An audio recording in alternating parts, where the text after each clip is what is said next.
You know that moment, the one where your body knows it's done before your mind can catch up. It's not loud, there's no explosion, just a stillness, a deep, grounded silence that whispers, enough. That moment, that's power. And when you're dealing with a narcissist, that power isn't just healing, it's revolutionary. See, a narcissist doesn't build connection the way healthy people do. They build dependency. They offer just enough attention, just enough approval to make you question your own instincts. And every time you bend, shrink, or silence yourself to keep the peace, they win. Not because they love you, but because control, not connection, is their currency. We often walk into relationships, whether romantic, familial, professional, believing everyone seeks connection at some level. We assume that behind the conflict, the tension, the manipulation, there's a human being who ultimately just wants to be loved, seen, and understood. And for most people, that's true. But with narcissists, the game is different. What they crave is not connection, it's control. A narcissist doesn't form bonds in the traditional sense. They create attachments with a power imbalance baked in. They aren't seeking mutual understanding or emotional intimacy. They're seeking dominance, admiration, and unquestioned authority over how the relationship unfolds, and more importantly, how you see yourself. When a narcissist gives you praise, attention, or affection, it's not coming from a place of unconditional regard. It's a transaction, a hook, something to pull you closer so they can maintain control of your emotional thermostat. 1 minute you're elevated, idealized, made to feel like the most special person in the world. The next, you're devalued, discarded, or ignored, not because you changed, but because they needed to reassert control. This isn't love, it's power management dressed up as affection. And what makes it so confusing is that for a while, it can feel like deep connection, that early attention, the intense interest, the way they seem to mirror your dreams, values, and desires. It feels intoxicating. But it's not connection, it's manipulation. They're not bonding with you, they're studying you, figuring out where to press, where to pull, where to leave you guessing. True connection requires vulnerability, mutual respect, and emotional accountability. But a narcissist cannot tolerate vulnerability. Not yours and not their own. Instead, they seek to orchestrate your emotions in a way that keeps them in control. Your joy becomes a threat if it doesn't center them. Your pain becomes a tool if it benefits them. Your independence becomes unacceptable if it means they can't steer your decisions. So when we say narcissists crave control, not connection, what we're really saying is they don't want a relationship, they want an audience. Someone to reflect back their inflated picture. Someone who will question the double standards, the gaslighting, the erosion of your own identity. And this is why walking away is so powerful, because it strips away their access to your mind, your heart, and your energy. It ends the performance. And when they lose control, they lose everything. When we think of reclaiming our power, many of us imagine a moment of confrontation, the raised voice, the final word, the truth finally spoken. We picture ourselves standing up, calling them out, laying bare all the harm they've caused. And while that might feel satisfying in theory, it rarely lands the way we hope, especially with a narcissist. Because narcissists aren't wired to hear you. They don't process confrontation as feedback, growth, or even a reckoning. They interpret it as fuel. Confrontation, no matter how honest or justified, gives them exactly what they want: your attention, your emotion, your energy. It tells them they still matter, that they still have a seat at your emotional table, and perhaps most importantly, it allows them to flip the script, to twist your anger into irrationality, your grief into drama, your pain into a personal attack. You can pour your heart out, recount every betrayal, every manipulation, every moment they made you question your worth, and they will stand there blank-faced or smirking and say something like, "You're overreacting. I never said that. You're so sensitive." That's not a conversation, that's a trap. And walking into it just reaffirms their illusion of power. But silence is a different language entirely. Silence is not passive, it is not weakness, it is not avoidance. When intentional and grounded, silence is a boundary wrapped in stillness. It is an act of choosing yourself without the need for validation. It's saying, I no longer owe you my voice, my clarity, or my pain. Silence takes away the narcissist stage. It denies them the spotlight. It leaves them alone with their echo chamber. No audience, no reaction, no chance to manipulate the narrative. And that absence, that emptiness, it's unbearable for them. See, narcissists don't just want control, they want proof of it. They want to see you sweat, break down, second guess, or beg. They need to know they can still push your buttons. So when you don't engage, when you don't explain, when you don't defend yourself, you starve them of the fuel that sustains their ego. Your silence becomes a mirror they can't manipulate. It forces them to confront the very thing they've spent a lifetime running from: their own lack of power, their own emotional emptiness, their inability to control another person's peace. So no, silence is not just a quiet choice, it is a sacred one. It is a form of self-protection, a declaration of dignity, and it speaks volumes in a language the narcissist cannot rewrite, cannot twist, cannot undo. Sometimes the most powerful thing you'll ever say is nothing at all. There's a moment in every toxic relationship, sometimes loud, sometimes painfully quiet, when you realize the cost of staying is your self-respect. And even then, walking away can feel impossible because you're not just walking away from a person, you're walking away from the hope that they might finally see you, love you right, or change. But here's the truth. Walking away isn't about giving up on them. It's about choosing not to give up on yourself. In healthy relationships, love is an exchange of mutual care. But with a narcissist, love becomes a performance. You're constantly auditioning for attention, for approval, for permission to feel.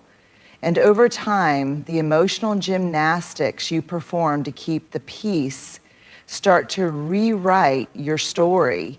Maybe I'm too much. Maybe I deserve that silence.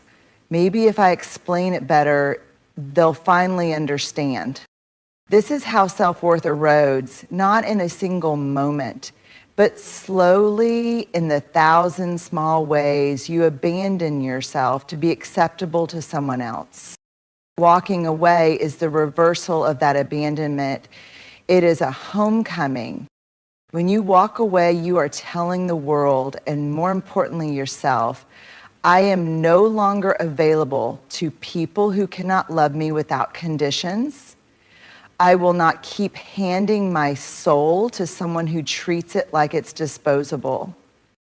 It is one of the most radical acts of self-respect you will ever make. And yes, it's terrifying because walking away often means stepping into a void, into grief, into loneliness, into uncertainty. But that temporary discomfort is nothing compared to the slow death of staying in a place where you are never truly seen. When you walk away from a narcissist, you interrupt a lifelong pattern, perhaps even a generational one, of outsourcing your worth to people who refuse to honor it. You stop begging for crumbs of validation. You stop trying to earn love that should have been offered freely. And in doing so, you begin to heal not just the wounds from that relationship, but every wound that told you love must be proven through pain. Walking away is not weakness, it is clarity. I am no longer available for manipulation. I am no longer willing to contort myself to be tolerable. I am no longer going to explain my value to someone committed to misunderstanding me. It's not just leaving, it's reclaiming. And that shift from please see me to I see myself clearly now is what truly destroys the narcissist, because their power was never about their strength. It was about your silence, your confusion, your need. When that need is gone, when the confusion clears, when your silence becomes strength, they are no longer powerful, they are exposed, small, ordinary, and left standing alone in the absence of the person who once made them feel important. So walk away not out of bitterness, not out of revenge, but out of reverence for the person you are and the peace you now choose to protect. Narcissists don't fall in love with you, they fall in love with what you reflect back to them. You're not a partner to be cherished, you're a mirror to be managed. And as long as you stay, they can keep their carefully constructed illusion intact, the illusion that they are powerful, desired, irreplaceable, and in control. But when you walk away, that illusion shatters. See, the narcissist builds their identity on perception, not truth. They curate a false self that looks confident, charming, dominant, even charismatic. And part of that facade relies on keeping people in orbit around them, revolving like planets around their sun. Your presence reinforces the story they're telling the world and themselves that they are worth orbiting. But here's the thing about illusions. They only work as long as no one walks through the smoke. And when you do, when you leave, not with a fight, but with calm clarity, when you stop performing, stop pleading, stop trying to fit inside the box they designed for you, you tear a hole in the narrative. You are no longer playing your role in their fantasy. You no longer reflect the version of them they desperately want to believe in, the one who is adored, pursued, worshipped, feared. And for a narcissist, that break in the illusion is not just inconvenient, it's catastrophic. Because now they are forced to confront something they've spent their entire lives avoiding, the truth. The truth that they are not as powerful as they pretend. The truth that control is not the same as love. The truth that you can live without them and thrive.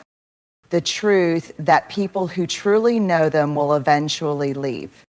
They may react with rage, or they may pretend they never cared. They may scramble to replace you, quickly inserting someone new into the same role.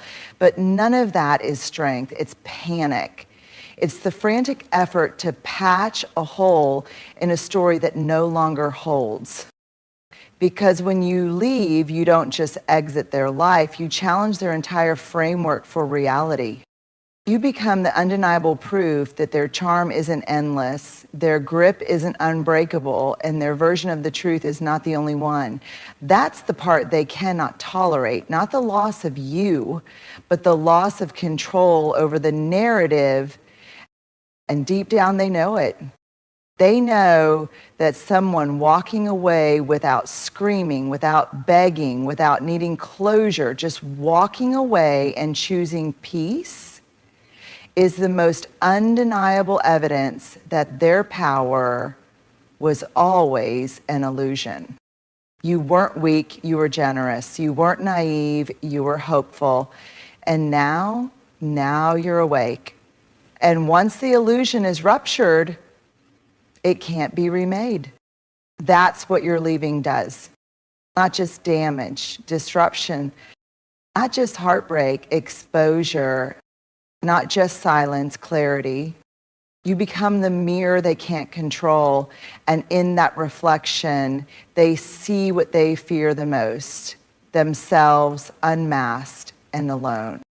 And they don't care what form it takes, admiration, praise, compliance, even fear or anger. To them, it all counts as fuel. As long as you're emotionally engaged, whether you're defending yourself, pleading for them to understand, or raging against their cruelty, you're feeding the machine. That's why walking away is so much more powerful than arguing. It doesn't just hurt a narcissist, it starves them. See, narcissists are not self-sustaining. Their sense of identity, worth, and superiority depends entirely on external validation. They need people around them, people to admire them, react to them, and most of all, to confirm their importance. Every conversation, every manipulation, every twisted, "I'm sorry you feel that way," it's all designed to keep you engaged, because your engagement equals fuel. So when you stop showing up emotionally, it's not just that you're leaving a relationship, you're cutting off their life source. You stop explaining, you stop justifying, you stop defending, you stop playing the role they assigned you, the fixer, the caretaker, the scapegoat, the audience. And in that silence, they are left with something they can't metabolize. Nothing. No reaction. No access. No ability to provoke. And this is where their mask begins to crack. Because without fuel, the narcissist is exposed for what they truly are: hollow. The grandiosity fades, the control tactics start to feel desperate, the charm wears thin, and the person behind the curtain, the one you once hoped could love you, is revealed not as a villain, but as an empty vessel terrified of their own insignificance. This is why they often cycle through people so quickly. Once someone stops reacting, once someone sees the pattern, the narcissist must move on to someone new, someone still willing to play the game. But even then, they can't erase the fact that you stopped playing first. You became the proof that they can be left, that they are not untouchable. And this is what truly destroys them. Not the silence, not the walking away, but the fact that you now exist outside of their control. You become the evidence that their power wasn't real, that it only worked as long as you kept giving it to them. Removing the fuel isn't just about detaching, it's an act of liberation. You no longer live on their emotional schedule. You stop asking yourself how to please them, how to fix it, how to be enough. You stop performing and you start healing. And maybe for the first time in a long time, you sit in your own stillness and feel something real. And that peace, that's the one thing they can't imitate, can't chase, can't destroy, because it's yours. And it was never meant to be fuel for anyone else. Power in a relationship isn't always loud. It's not always shouting, controlling bank accounts, or making decisions for someone else. Sometimes it's subtle. It shows up in the way your voice gets quieter around them, in how you hesitate before speaking, in the way you apologize for things that aren't your fault, in the way you shrink. That's how the narcissist wins, not by overpowering you outright, but by training you slowly and consistently to give your power away. Every time you second guess your truth to keep the peace, every time you downplay your hurt to avoid being called too sensitive, Every time you carry the emotional weight of their outburst while they walk away clean. These are not isolated incidents, they're strategies. And over time, the narcissist builds a framework where they are always centered, always superior, always in control, and you are small, reactive, disoriented. But when you walk away, something extraordinary happens. The ground shifts because you are no longer the one adjusting, no longer the one reaching, no longer the one explaining your worth to someone who benefits from your confusion. You take back the one thing they've worked so hard to possess, your autonomy. And in doing so, you flip the power dynamic entirely. Suddenly, the person who once seemed so dominant, so in control, is left without their foundation. You were their source of attention, emotional labor, validation, even identity. Without your presence to orbit around, they are unanchored.